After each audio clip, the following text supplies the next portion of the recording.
आज हम लोग प्रॉब्लम्स कुछ कर रहे हैं डिस्कस। पिछले वीडियो में हम इससे रिलेटेड थ्योरी डिस्कस किए थे, साथ ही साथ कुछ क्वेश्चंस भी रिलेटेड था, लेकिन हम इस वीडियो में केवल और केवल क्वेश्चंस रिलेटेड, उससे जो रिलेटेड थ्योरी से रिलेटेड था हम उसको डिस्कस कर रहे हैं। एक बार फिर से हम जो पिछले वीडियो में इससे रिलेटेड आपको थ्योरी या फिर रूल्स डिस्कस किए थे, एक बार हम फिर से रिवाइज कर लेते हैं। पी एक्स अपॉन ए एक्स प्लस बी पर पावर एन, या फिर पी एक्स इंटू ए एक्स प्लस बी पर पावर एन। पी एक्स क्या हो, कोई भी पोलिनोमियल हो किसी भी डिग्री का। तो रूल क्या था, पुट करना जेड बराबर ए एक्स प्लस बी। हमने आपको बताया था बिल्कुल एक सिंपल सा कॉन्सेप्ट कि जिस भी फंक्शन पर पावर रहे उसको पुट करना। बिल्कुल ध्यान में रखेंगे, जिस भी फंक्शन पर पावर हो पुट उसी को करना है, ठीक है। जिस पर पावर रहे उसी को पुट करना है, उस फंक्शन को पुट करें। ये बिल्कुल सिंपल सा आपका कॉन्सेप्ट हम पिछले क्लास में डिस्कस कर रहे थे। तो चलिए आज हम कुछ क्वेश्चंस ले रहे हैं, कुछ सवाल ले रहे हैं और एक एक करके बनाते हैं। Okay, let's have look here. 3x plus 5 upon root under 7x plus 9। देखिए ये पी एक्स है, ये ए एक्स प्लस बी पर पावर एन है, क्योंकि रूट है तो रूट मतलब कितना, हाफ पावर। तो जिस पर पावर रहे क्या करना है आपको, उसी को पुट करना है। तो यहाँ पर क्या हो जाएगा, put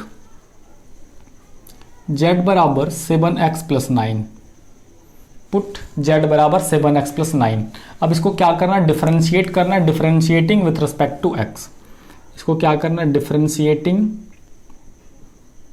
with respect to x। x के रिस्पेक्ट में क्या करना है आपको, डिफरेंशिएट करना है। x के रिस्पेक्ट में क्या करना है, डिफरेंशिएट करना। तो z का डिफरेंशिएशन कितना हो जाएगा जी, dz अपॉन dx, और 7 और इस x का डिफरेंशिएशन 1, और वो जो 9 है उसका डिफरेंशिएशन कितना हो जाएगा, 0। ठीक है, इस तरह से। अब यहाँ पर dz equal to 7dx, dz equal to कितना हो गया, 7dx। अब देखिए यहाँ पर क्या करते हैं, इस पूरे सवाल में ये जो आपके क्वेश्चंस दिया हुआ है, इस पूरे क्वेश्चन को हम क्या करते हैं, z के टर्म में कन्वर्ट कर लेते हैं। ये जो आपका सवाल है, इस पूरे क्वेश्चंस को हम क्या करते हैं, z में कन्वर्ट कर लेते हैं। सवाल है यहाँ पर देखिए 3x plus 5 upon root under 7x plus 9। 3x upon root under 7x plus 9। इस पूरे क्वेश्चन में जितना सारा टर्म है, न्यूमरेटर में, डिनोमिनेटर में, साथ ही साथ dx को, इस पूरे टर्म को हम क्या करते हैं, z में कन्वर्ट कर लेते हैं। चलिए नाउ देखिए तो क्या है, 3x plus 5 upon root under 7x plus 9। ये जो आपका क्वेश्चन है और ये आपका dx भी है, ठीक है, क्योंकि ये dx तो रहना है, ये इंटीग्रेट कर रहे हैं हम dx के रिस्पेक्ट में, dx तो रहना है ये। अब देखिए क्या होगा, अब उसके बाद क्या करेंगे, जितना सारा सवाल है सबको z में ले जाइए। अब z बराबर देखिए 7x प्लस 9 है, यहाँ पर देखिए z बराबर कितना, 7x प्लस 9। तो सबसे पहले हम क्या करेंगे, ये आपका रूट अंडर z लिख दिए, क्योंकि 7x प्लस 9 को हमने कितना माना है, यहाँ पर z माना है। और दूसरा बात हम ये भी आपको बोले थे कि जो उस क्वेश्चन में आपको क्या करना है, उस क्वेश्चन में आपको x का वैल्यू निकालना है। इस क्वेश्चन से x का वैल्यू बोलिए, यहाँ से कितना हो जाएगा, x बराबर, इस क्वेश्चन में x बराबर हो जाएगा z माइनस 9 अपॉन 7। x बराबर देखिए z माइनस 9 अपॉन 7 हो जाएगा। और यहाँ पर हम बात करें dx बराबर, तो ये आपका dx बराबर हो जाएगा, dx बराबर 7 नीचे चला आएगा 1/7, और ये आपका dz हो गया 1/7, और ये कितना हो गया, dz हो गया। और इस पूरे क्वेश्चन में जितना सारा टर्म है सबको z में कन्वर्ट कर दीजिए। 7x प्लस 9 का वैल्यू देखिए कितना है, ये आपका कितना हो गया, z हो गया। और यहाँ पर ऊपर में जो न्यूमरेटर में 3x प्लस 5 है, इस x का ये जो आपके सामने x दिखाई पड़ा, x का वैल्यू देखिए हम यहाँ पर निकाल के रखे हुए हैं। तो ये आपको इसको लिख सकते हैं 3x का value z minus 9 upon 7, z minus 9 upon 7 plus 5, और वो जो आपके सामने dx दिखाई पड़ा, देखिए dx का भी वैल्यू हमने निकाल के रखा हुआ है 1/7 dz, 1/7 dz। अब इस पूरे टर्म, ये जो आपके सामने एक टर्म निकल करके आया, इस पूरे टर्म को क्या करना है आपको, इंटीग्रेट कर देना है, इस पूरे टर्म को क्या करना है आपको, इंटीग्रेट करना है। तो we can easily integrate this function now. देखिए सबसे पहले ये पूरा टर्म कन्वर्ट करके कितना हो गया, यदि हम पूरे टर्म की बात करें तो यह जो आपका टर्म है ये हो गया आपका एलसीएम, यदि हम बात करें 3z है तो यहाँ पर हो गया आपका 3z माइनस 9 इंटू 3 27, एलसीएम इसका 7 हो जाता और प्लस 5 हो जाता वहाँ पर जा कर के 35/7, और ये रूट z नीचे रह जाता, और ये हो जाता आपका 1/7, और ये आपका dz। अब ऊपर सवाल में देखिए कितना हो गया, 3z 27 माइनस 35, तो ये कितना हो गया, 8 हो गया। तो आप इसको लिख सकते हैं 3z माइनस 8, 3z प्लस 8, और ये जो 7 आपके सामने दिखाई पड़ा और ये जो 7 दिखाई पड़ा, इस दोनों 7 को हम क्या लिख देते हैं, बाहर निकाल के 1/49, 1/49, 7 इंटू 7 49, और बच गया ये 3z, और इस पूरे दोनों टर्म को यदि हम ऐड कर दें तो बच गया 8, और नीचे देखिए आपका बच गया रूट z, और नीचे कितना बच गया, रूट z। अब जरा इसको क्लियर करके लिख लीजिए आप, और यहाँ पर कितना बच गया आपका dz, और ये जो फाइनल आपका टर्म बच गया यही आपका फाइनल टर्म हुआ कि जितने सारे फंक्शंस x के रिस्पेक्ट में दिए हुए थे सबको हमने क्या किया, कन्वर्ट करके कितने में ले आया, सबको हम कन्वर्ट करके मैं कितने में ले आया, z में लेके चले आए। अब ये सवाल आपका फाइनल कितना बन गया देखिए। अब इस चीज़ को यदि आप गौर से देखें तो ये आपका बन गया 1/49, 1/49 3z upon root z, 3z upon root z plus 8/√z, और ये आपका क्या हो गया, dz। अब इस पूरे सवाल को आप इंटीग्रेट कर दीजिए, आपका आंसर हो जाएगा। ठीक है, इस पूरे सवाल को आप क्या कर सकते हैं, इंटीग्रेट कर सकते हैं, और इंटीग्रेट करिएगा तो जैसे इंटीग्रेट करेगा आपका ये आंसर हो जाएगा। बिल्कुल इंटीग्रेट करना आसान है, यहाँ से हम इस दिए गए फंक्शन को इजीली इंटीग्रेट कर सकते हैं। देखिए ये z/√z कितना हो गया, ये z/√z बात करें तो ये आपका जो सवाल है ये हो गया 1/49, और ये हो गया रूट z, ये हो गया 3√z plus 8/√z। dz understood ध्यान में रखेंगे, ये आपका यहाँ पर भी आपका dz अंडरस्टूड होगा, यहाँ पर भी आपका dz अंडरस्टूड होगा। तो रूट z का डिफरेंशिएशन आपको आता है 1/49, 3z पर पावर हाफ है, रूट मतलब पावर हाफ, और इंटीग्रेशन यदि करेगा n+1 मतलब 3/2 हो गया, और नीचे भी कितना हो गया, 3/2 हो गया, प्लस ये देखिए 1/√z का डिफरेंट इंटीग्रेशन पता है 2√z होता है, मतलब ये 16√z हो गया। That's your answer. आप यहाँ पर आप कॉमन लेकर के कैलकुलेट कर लीजिए, वैल्यू रख दीजिए, जो भी करना है आपको इस तरह से करिए। वैसे आप देख सकते हैं यहाँ पर 3/2 मतलब 1.5, और यहाँ पर कितना, आधा, तो इस दोनों में क्या कॉमन आ रहा है, हाफ, इस दोनों में क्या कॉमन आ रहा है, हाफ कॉमन आ रहा है, और साथ ही साथ ये 2 ऊपर भी जाएगा वो भी कॉमन आएगा, तो रूट z आप कॉमन ले सकते हैं, 1/49 रूट z, और ये देखिए ऊपर चला जाएगा तो ये बच जाएगा 3/2 है यहाँ पर, 3/2 जब ऊपर जाएगा तो ये बच जाएगा 3 इंटू 2/3, और यहाँ पर चूँकि मैंने हाफ कॉमन ले लिया तो ये आपका z बच जाएगा प्लस, और यहाँ पर 16 और रूट z कॉमन ले लिए तो कुछ नहीं बचेगा यहाँ पर आपका। ठीक है, तो ये इस तरह से। अब यहाँ पर सिंपल सा कौन से कुछ बचा नहीं, 3 कट गया, बच गया 2z प्लस 16, 2z में से 2 कॉमन ले लिए, यहाँ बच गया z प्लस 8 बराबर 149, और हमने 2 कॉमन लिया है ऊपर से न्यूमरेटर से 2, ये रूट z, और ये 3 कैंसिल, वहाँ पर हो गया z प्लस 8, और z का वैल्यू रख दीजिएगा कितना, 7x प्लस 9, z का वैल्यू √7x प्लस 9, आंसर हो गया आपका। इस तरह से आप इजीली इंटीग्रेट कर रहे हैं क्वेश्चंस को, है ना, सिंपल सा करना कुछ नहीं, जो भी रूट में टर्म है उसको आपको क्या करना है, पुट कर देना है। लेते हैं, ये सवाल है x² √1 + x, तो आप यहाँ पर देख सकते हैं कि पावर किस पर है, 1 + x है, तो जिस भी फंक्शन पर पावर है आपको क्या करना है, उसी फंक्शन को पुट करना है। You have to integrate x² √1 + x dx, and now this function contains power, here this function contains power √1 + x, तो हमको करना क्या है, इस फंक्शन को पुट करना है। चलिए पुट करते हैं। पुट z बराबर 1 प्लस एक्स। इस फंक्शन पर चूंकि पावर है तो जिस भी फंक्शन पर पावर है उस फंक्शन को पुट करना है। उसके बाद आपको क्या करना है, डिफरेंशिएट करना है। Differentiating with respect to X, differentiating with respect to X. X के रिस्पेक्ट में क्या करते हैं, हम इसको डिफरेंशिएट करते हैं। तो z का डिफरेंशिएशन कितना होता है, dz अपॉन dx। 1 का डिफरेंशिएशन 0 और x का 1 and it implies dz equal to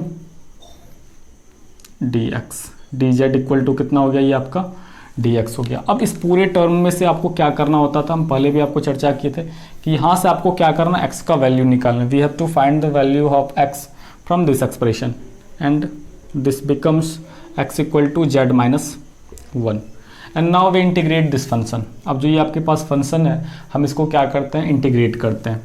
now ये आपका फंक्शन है X square root under 1 plus X, X square root under 1 plus x.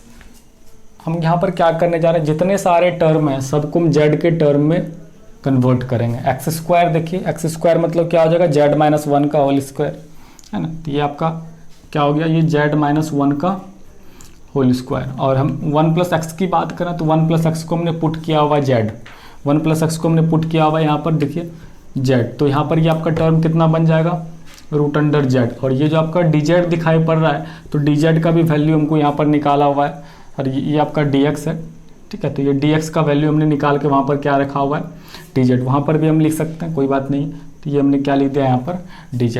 तो जितने सारे टर्म्स थे हमने सबको z के टर्म्स में क्या कर दिया, कन्वर्ट कर दिया। And now we can easily integrate this function.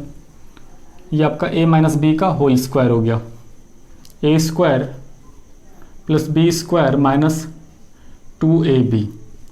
और ये आपका रूट z और ये आपका क्या हो गया, dz। हम क्या करते हैं, तीनों टर्म में क्या कर देते हैं, मल्टीप्लाई कर दीजिए z को, रूट z को मल्टीप्लाई कर दीजिए। तो ये आपका कितना हो जाएगा, ये देखिए 2 पावर और आधा पावर, 2 और आधा कितना हो गया, 2.5 हो गया। तो आप इसको लिख सकते हैं z पर पावर 5/2। 1 इंटू रूट z कितना हो गया आपका, ये root z and you can write this one as z पर पावर हाफ। एंड 1 और आधा कितना हो गया, 1.5 हो गया, माइनस 2 z पर पावर 3/2। हमने मल्टीप्लाई कर लिया और अब इस तीनों फंक्शन को हम क्या करते हैं, इंटीग्रेट करते हैं। ये तो बिल्कुल आसान हो गया, अब आप कर ही सकते हैं। तो ये 5/2 का प्लस 1/1, तो ये कितना हो गया 2/7 z पर पावर 7/2। रूट z का इंटीग्रेशन कितना हो जाता है, 2/3 z पर पावर 3/2। और 3/2 माइनस 5/2 हो जाएगा, तो ये हो जाएगा 2/5 माइनस 4/5 z पर पावर 5/2। और ये आपका प्लस c।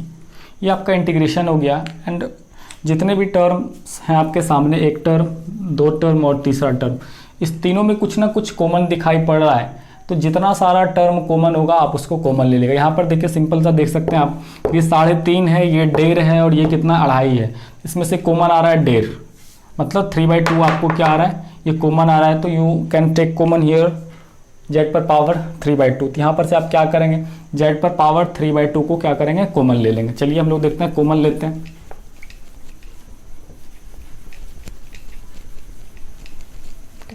अब ये आपका सवाल यहाँ पर से देखिए, ऊपर से 2 भी कॉमन आ रहा है, ठीक है, ये 2 कॉमन आ गया और z पर पावर 3/2 भी कॉमन आ गया, 2 भी कॉमन आ गया, z पर पावर 3/2। जो भी टर्म कंसीडर बचा आप उसको लिखते हैं। यहाँ पर से देखिए हमने 1.5 कॉमन लिया हुआ, ये 3.5 है, तो इसका मतलब 1.5 में से 3.5 कॉमन ले लिए, बच गया 2। और ये 1/7 z स्क्वायर, यहाँ पर z पर पावर 3/2 में कॉमन लिया हुआ है, प्लस में 2 भी कॉमन लिया, बच गया यहाँ पर 1/3। और माइनस है लास्ट में, वो टर्म आपका देखिए माइनस, यहाँ पर से 2 कॉमन लिया तो बच गया यहाँ पर 2 और नीचे 5। और चूंकि ये 2.5 है, 5/2 मतलब 2.5 हो गया, 2.5, और उसमें से हमने कॉमन लिया हुआ है 1.5, बच गया कितना 1 एंड प्लस c। एंड अब आप क्या करें, z का वैल्यू रख दें। z बराबर हमने क्या पुट किया था, 1 plus X, z equal to हमने पुट किया था, आप देख सकते हैं 1 प्लस एक्स। तो वैल्यू रख दें z का, ये हो गया 1 प्लस एक्स पर पावर 3/2 1/7 1 प्लस एक्स का होल स्क्वायर प्लस 1/3 माइनस 2/5 और जेड का वैल्यू 1 प्लस एक्स प्लस सी। ये आपका आंसर हो गया। आप चाहे तो इसको कैलकुलेट भी कर सकते हैं, ए प्लस बी का होल स्क्वायर पर ब्रेक कर लिए, ठीक है, ए प्लस बी का होल स्क्वायर इसको ब्रेक कर लिए, यहाँ से 1 प्लस एक्स आप इसको कैलकुलेट कर लीजिए, जोड़ घटाव कर लीजिए, ये आपका आंसर आ जाएगा। ठीक है, तो हम लोग एक और क्वेश्चन लेते हैं इसी तरह से, ठीक है, जिसमें से आपको यहाँ पर पावर कुछ भी रहे, पावर 3 हो सकता है, पावर 4 हो सकता है, और यहाँ पर ये आपका रूट के जगह पर कुछ भी हो। तो आपको कोशिश करना है जिस भी फंक्शन पर पावर है आप उसको क्या करेंगे, पुट करेंगे।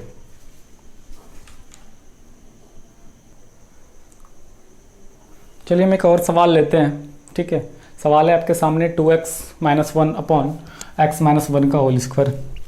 As we already discussed about the concept of this integration that जिस भी फंक्शन पर आपको पावर रहना है उस फंक्शन को आपको क्या करना है, पुट करना है। You can easily see here that x - 1 contains power. ये जो आपका x - 1 है इस फंक्शन पर क्या है, पावर है। तो जहाँ पर भी पावर हो आपको क्या करना है, उसी को पुट करना है। आप पुट करें, put z equal to x - 1, क्या करना है, पुट x - 1। अब उसके बाद क्या करना है, डिफ्रेंशिएट करना है, differentiating with respect to x, differentiating with respect to x, x के रिस्पेक्ट में क्या करना है, इसको डिफ्रेंशिएट करना है। ठीक है, x के रिस्पेक्ट में इसको डिफ्रेंशिएट करते हैं।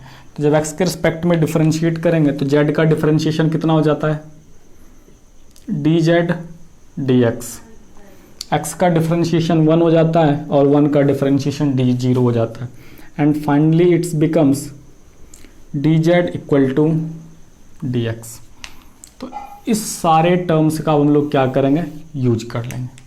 इन सारे टर्म्स का हम लोग अब क्या करते हैं, यूज कर लेते हैं। आपका क्वेश्चन है 2x - 1 अपॉन x - 1 का होल स्क्वायर। ना जो आपका क्वेश्चन है वहाँ पर चलिए हम लोग वापस लौट आते हैं। ये कितना है, 2x - 1 अपॉन x - 1 का होल स्क्वायर और ये आपका dx।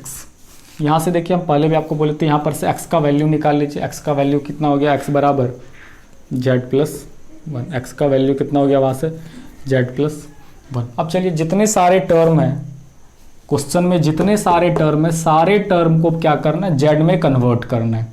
ठीक है, जितने सारे टर्म है सबको क्या करना है, z में कन्वर्ट करना है। तो ये देखिए हम ऊपर में सवाल है 2x - 1, 2 ये जो आपके सामने x दिखाई पड़ रहा है, इस x का वैल्यू हम लोगों ने यहाँ पर निकाल के रखा हुआ है। x का value z plus 1, 2z plus 1 and -1 and x - 1 का होल स्क्वायर। तो हमने x - 1 को कितना पुट किया हुआ है, z। तो x - 1 के प्लेस पर आप क्या लिख देंगे, x - 1 के प्लेस पर आप लिख देंगे z का होल स्क्वायर। ठीक है, और ये जो सामने आपके फाइनल में आपका बच गया dx, उस dx के जगह पर आप क्या लिख दीजिएगा, dz। उस dx के जगह पर आप क्या लिख दीजिएगा, dz। तो यहाँ पर आप क्या लिख दिए, dz। तो जितना सारा ये क्वेश्चंस में दिया हुआ था, जितने सारे टर्म्स थे वो सारे के सारे क्या हो गए, z में कन्वर्ट हो गए। अब ऊपर मल्टीप्लाई कर दीजिए, ये हो गया आपका 2z plus 2 minus 1 upon z square और ये कितना हो गया आपका dz। अब 2 - 1 कितना हो जाता है, 1 हो जाता है। तो ये आपका हो गया 2z - 1 upon z square dz। इसको सेपरेट कर लीजिए तो ये आपका कितना कन्वर्ट हो गया, 2z upon z square dz minus 1 upon z square dz। And ये आपको रिड्यूस होकर के कितना बन गया, z 2 1/z dz और ये आपका हो गया 1/z स्क्वायर dz। अब जितने आपके पास दो टर्म आ गए, ठीक है, आपके पास दो टर्म आ गए, 2 1/z और दूसरा 1/z स्क्वायर। तो इस दोनों टर्म को आप क्या कर सकते हैं, इंटीग्रेट कर सकते हैं। आसानी से हम क्या कर सकते हैं, दोनों टर्म को हम इंटीग्रेट कर सकते हैं। चलिए, तो 1/z का इंटीग्रेशन आपको पता है कितना होता है, log z, 2 log z। और 1/z स्क्वायर का इंटीग्रेशन आपको पता है -1/z। तो माइनस माइनस कितना हो गया, plus 1/z plus C. And जो z का वैल्यू आप उसको रख दो, तो z का वैल्यू हमने पुट किया हुआ है, z equal to x - 1। It's your final answer 2 log x - 1 plus 1 upon x - 1 plus, ये आपका क्या हो गया, आंसर हो गया। ठीक है, तो इस तरह से आप इजीली किसी भी फंक्शन को इंटीग्रेट कर सकते हैं। तो बस आपको यहाँ पर देखना ये है किस फंक्शन पर पावर है, जिस भी फंक्शन पर पावर हो उसको आपको क्या कर देना है, पुट कर देना है। ठीक है, लोग ले रहे हैं, ये सवाल आपके सामने दिखाई पड़ रहा है, X square plus 3x plus 1 upon x plus 1 का होल स्क्वायर dx। जैसा कि हम लोग पता है कि जिस भी फंक्शन पर पावर है, तो आप you can easily see here कि x प्लस 1 पर पावर है ना, x प्लस 1 पर क्या है, पावर है। तो जिस भी फंक्शन पर, यदि एक साथ दो अलजेब्राइक फंक्शन हो तो जिस भी फंक्शन पर पावर रहे आपको उसको पुट करना है। Very simple concept. तो यहाँ पर क्या करना है, आपको पुट कर देना है, पुट z बराबर x प्लस 1। तो डिफरेंशिएट करेंगे तो सिंपली देखिए, डिफरेंशिएट करिएगा तो ये कितना हो जाएगा, dz अपॉन dx, x का 1 हो जाता है, तो ये कितना हो गया, dz बराबर ये कितना हो गया, dx। ठीक है, dz बराबर कितना हो गया, dz। साथ ही साथ हम ये भी बात कर रहे थे कि इससे आपको क्या करना होता है, x का वैल्यू निकाल लेना होता है। तो x का वैल्यू कितना हो गया, z minus 1। And now we convert all the terms of x into z। Question में जितने सारे टर्म है सबको आपको क्या करना होगा, आप उसको z में कन्वर्ट करना होगा। तो ये जो आपका सवाल आपके सामने था, अब जो ये आपका सवाल दिखाई पड़ रहा है, हम इस क्वेश्चन को क्या करते हैं, सारे टर्म को z में कन्वर्ट कर देते हैं। नाउ ये देखिए एक्स स्क्वायर है ना, एक्स स्क्वायर की जगह पर अब आप क्या लिखेंगे, z माइनस 1। एक्स स्क्वायर की जगह पर हम क्या लिखेंगे, z माइनस 1 का होल स्क्वायर, प्लस 3x के जगह पर क्या लिखेंगे, z माइनस 1 प्लस 1, और नीचे x प्लस 1 को हमने पुट किया हुआ, देखिए x प्लस 1 को कितना पुट किया है यहाँ पर हमने, z। तो ये कितना हो गया, z का होल स्क्वायर। ठीक है, ये कितना हो गया आपका, z का होल स्क्वायर। और ये जो फाइनल टर्म dx है, यहाँ पर देखिए dx बराबर dz निकला हुआ है, तो ये भी आपको इसको क्या लिख देंगे, dz। बिल्कुल, तो जो क्वेश्चन आपका x में दिया हुआ था, हमें सारे क्वेश्चन को क्या किए, z में कन्वर्ट कर दिए। And now you can break this term, z minus 1 का होल स्क्वायर कितना हो जाना है, a square plus b square minus 2z, और उधर देखिए 3z minus 3 plus 1 upon z square. आप इसको कैलकुलेट करिए, z square 3z minus 2z plus z, और 1 प्लस 1 2 माइनस 3 माइनस 1, और ये कितना हो गया, z स्क्वायर। और ये आपका टर्म आपका dz। और आप क्या करिए, सेपरेट कर लीजिए सारे टर्म को, z square upon z square plus z upon z square minus 1 upon z square, and this one dz। अब देखिए ये पे कितना हुआ आपका, ये बच गया 1 dz। यहाँ पर देखिए ये कितना बन गया, 1 अपॉन z dz, और ये कितना बच गया, minus 1 upon z square dz। Now you have 3 distinct terms here, 1 2 और 3। आप इस तीनों टर्म को अलग अलग रूप से इंटीग्रेट कर देंगे तो ये फिर आपका क्या होगा, आंसर आ जाएगा। आपके पास यहाँ पर कितने टर्म आ गए, 3 टर्म आ गए। अब तीनों को आप क्या करिए, यहाँ पर इंटीग्रेट कर दीजिए। तीनों टर्म को यहाँ पर क्या करते हैं हम लोग, देखिए इंटीग्रेट कर देते हैं। तो चलिए 1 का इंटीग्रेशन पता है आपको कितना होना है, 1 का इंटीग्रेशन आपको कितना होना है, z। 1/z का इंटीग्रेशन आपको पता है कितना होना है, log z।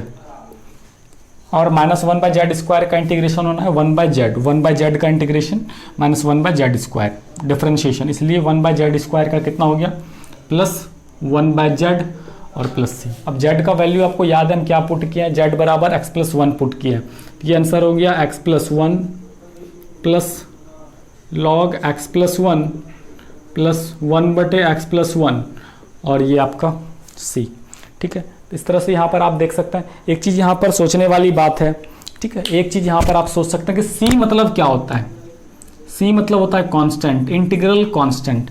But you can easily see here in this expression we have 1 here, 1 भी एक कांस्टेंट है, तो आपको 1 यहाँ पर लिखने की ज़रूरत है नहीं। यदि इस आंसर में कोई इंडिविजुअल नंबर आ जाए, कोई कांस्टेंट के रूप में कहीं यूज कर रहे हैं कोई भी नंबर, आप उस नंबर को लिखने की ज़रूरत नहीं है, वो सी में क्लियर हो गया जा करके, क्योंकि सी भी एक कांस्टेंट है। इसकी जगह पर आप ये फाइनल आंसर लिख सकते हैं x। ठीक है, यहाँ पर ध्यान देंगे x plus log x plus 1 plus 1/x plus 1 and c। It's your final answer.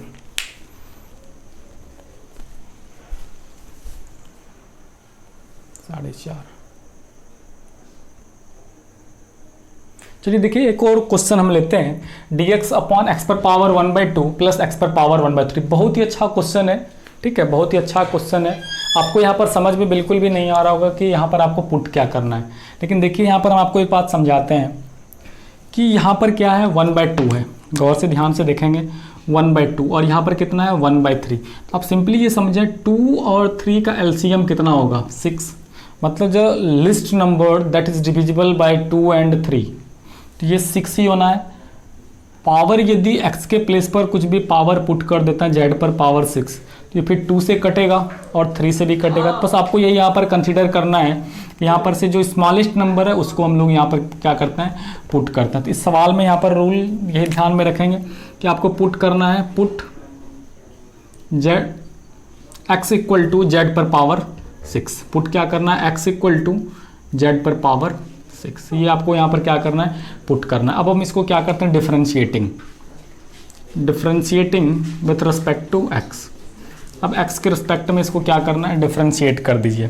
तो देखिए x का डिफरेंशिएशन 1 और z पर पावर 6 की यदि हम बात करते हैं तो z पर पावर 6 का मतलब हो गया आपका 6 z पर पावर 5 होता है ना, x पर पावर n का डिफरेंशिएशन n इंटू एक्स पर पावर n-1 और ये कितना हो गया dz upon dx because we are differentiating this function with respect to x and now it becomes dx equal to 6z पर पावर 5 एंड dz। ठीक है, ये क्या हो गया dx इक्वल टू 6z पर पावर 5 और dz। अब इस पूरे टर्म का यूज कर लेना है आपको, जा करके कहाँ पर क्वेश्चन में यूज कर लेना है। Now come to the question, हम लोग क्वेश्चंस पर वापस आते हैं। dx अपॉन x पर पावर 1/2 प्लस x पर पावर 1/3, ये आपका कितना है क्वेश्चन है। तो देखिए एक एक करके सारे टर्म को z में कन्वर्ट कर लेते हैं हम लोग। dx का वैल्यू देखिए यहाँ पर से कितना लिख लेंगे आप लोग, dx का वैल्यू लिख लेंगे यहाँ पर 6z पर पावर 5 और ये लिख लेंगे dz। और नीचे यदि हम वापस आ जाते हैं यहाँ पर, ये जो आपके सामने x दिखाई पड़ रहा है और ये जो x दिखाई पड़ रहा है, आपको दोनों x के प्लेसेस पर यहाँ पर गौर करना है। x के प्लेस पर आपको क्या लिखना है z पर पावर 6 लिखना है। यहाँ पर आपको क्या लिखना है z पर पावर 6। तो यहाँ पर आप क्या करें z पर पावर 6 लिख दें, तो ये हो गया z पर पावर 6 और पावर 1/2 प्लस उसी तरह z पर पावर 6 पर पावर 1/3। और यदि आप इसको कटा दें तो ये फिर आपका फाइनल रिड्यूस होकर के बन जाना है इसको 6z5 and dz upon 2 into 3 z cube plus 3 into 2 z square. ये आपका रिड्यूस हुआ and now you can take common in both the terms. यहाँ पर दोनों की यदि हम बात करें तो यहाँ पर आपको कॉमन ले सकते हैं z स्क्वायर। ठीक है, यहाँ पर कितना कॉमन ले लिए z स्क्वायर, ये होगा 6z पर पावर 5 अपॉन z स्क्वायर, ये आपका हो गया z प्लस 1। z प्लस 1 हो गया। तो आप देख सकते हैं यहाँ पर आप क्या कर सकते हैं, आपके पास कोई option C, yes we have option here कि यहाँ पर स्क्वायर जब कटेगा तो ये आपका जो रिमेनिंग टर्म बचेगा, ये आपका जो रिमेनिंग टर्म बचेगा ये बचेगा 6, 2 से यहाँ पर कटाएगा z क्यूब अपॉन नीचे आपका केवल और केवल z प्लस 1 बचेगा, केवल और केवल कितना बच जाएगा z प्लस 1 बच जाएगा। अब देखिए इस सवाल में आपको क्या करना है, ये जो आपके पास सवाल आ गया z क्यूब, ठीक है, upon z plus 1 and dz। अब आपको इसको इंटीग्रेट करना है। अब सोच सकते हैं कि इसके लिए हम क्या रूल अप्लाई कर सकते हैं। यहाँ पर हम क्या रूल यहाँ पर ध्यान में रखेंगे, x इक्वल टू जेड पर पावर 6 हमने पुट किया है। तो यहाँ पर थोड़ा सा ये डिफरेंट सवाल है, ट्रिकी क्वेश्चंस है कि आप इसको सवाल में से किस तरह से इसको आप सॉल्व कर सकते हैं। बिल्कुल आसान सा सवाल है। देखिए उस सवाल में आप क्या कर सकते हैं, हम यदि +1 और -1 कर दें तो कोई दिक्कत नहीं होना चाहिए। जो ये आपका क्वेश्चन दिखाई पड़ रहा है वहाँ पर हम क्या करते हैं, देखिए 6 को बाहर छोड़ दिए 6, और वो जो z क्यूब दिखाई पड़ रहा है z क्यूब प्लस 1 और -1 अपॉन z प्लस 1, कोई दिक्कत नहीं होना चाहिए। ठीक है, z क्यूब प्लस 1 और -1 कर दिए, कोई डाउट नहीं होना चाहिए। अब यहाँ पर क्या करते हैं, देखिए अलग अलग कर लीजिए। ये जो 2 टर्म आपके सामने दिखाई पड़ रहा है और 1 दिखाई पड़ रहा है, इसको हम अलग अलग कर लेते हैं। तो ये फिर आपका सवाल बन जाएगा 6z क्यूब प्लस 1 और नीचे हो गया z प्लस 1 और -1 अपॉन z प्लस 1, और ये आप दोनों टर्म को क्या कर दीजिए, इंटीग्रेट कर दिए। यहाँ पर भी dz और यहाँ पर भी dz। ठीक है, तो ये आपका देखिए क्या हो सकता है, 6 A Q plus B Q का फार्मूला लगा दीजिए। यहाँ पर A Q plus B Q का फार्मूला क्या हो जाएगा, a plus B A square minus A B plus B square, A square minus A B plus B square and upon Z plus 1, और यहाँ पर 1 अपॉन जेड माइनस 1 ही simply है 1 upon Z plus 1। ये आपका dz इंटीग्रेट कर सकते हैं। ये देखिए आपका ये कट गया दोनों टर्म, और इंटीग्रेशन यहाँ पर जितना भी आया वो लिख देंगे। जेड स्क्वायर का इंटीग्रेशन होगा z3/3, और यहाँ पर आपका z का इंटीग्रेशन z²/2 + 1 का इंटीग्रेशन z हो जाएगा, और 1/z+1 का जो इंटीग्रेशन हो जाएगा, 1/z+1 का इंटीग्रेशन हो जाएगा आपका log 1/z+1 का इंटीग्रेशन कितना हो जाएगा log। उसके बाद सबके प्लेस पर आप क्या करेंगे, z का वैल्यू रख देंगे। तो यहाँ पर देखिए ये आपका 6 हो जाएगा, z² का इंटीग्रेशन z3/3 हो जाएगा, माइनस z का इंटीग्रेशन z²/2 हो जाएगा, 1 का इंटीग्रेशन z हो जाएगा, और माइनस log z+1 हो जाएगा, और प्लस c हो जाएगा। अब यहाँ पर बात ये रही कि आपको z के प्लेस पर पुट क्या करना है। हम यहाँ पर एक देखिए आपको थोड़ा सा यहाँ पर वापस क्वेश्चंस की तरफ फिर से ले चलते हैं। नोट में हमने पुट किया हुआ है x इक्वल टू, हमने पुट किया हुआ है x इक्वल टू z पर पावर 6, ठीक है। हमने पुट किया हुआ है x इक्वल टू z पर पावर 6। ये देखिए x बराबर हम z पर पावर 6 पुट किए हैं पूरे क्वेश्चंस में। तो यहाँ पर से आप बता सकते हैं कि यदि x बराबर z पर पावर 6 है, ठीक है, x बराबर z पर पावर 6, तो z का वैल्यू कितना होना चाहिए। बिल्कुल सिंपल है, ये पावर 6 है और ये पावर यदि इस तरफ से उस तरफ आना तो पावर क्या होता है, उलट जाता है। तो ये कितना हो गया, x पर पावर 1/6 इक्वल टू z। तो ये जो फाइनल आंसर आया आपका, x का जो वैल्यू होगा, z का जो वैल्यू होगा वो x पर पावर 1/6 होगा। तब सारे जगह यहाँ पर क्या करेंगे, x पर पावर 1/6 z के प्लेस पर पुट करके सॉल्व कर देंगे। इस तरह से ये ढेर सारा क्वेश्चन है जिसको आप बना सकते हैं मेथड ऑफ सब्स्टिट्यूशन। बट आपको एक ही बात इन पूरे सिस्टम्स में से ध्यान में रखना है कि जिस भी फंक्शन पर पावर रहे आपको उस फंक्शन को पुट करना है, ठीक है। इस तरह से आप क्वेश्चंस बनाइए, प्रैक्टिस करिए। Thank you.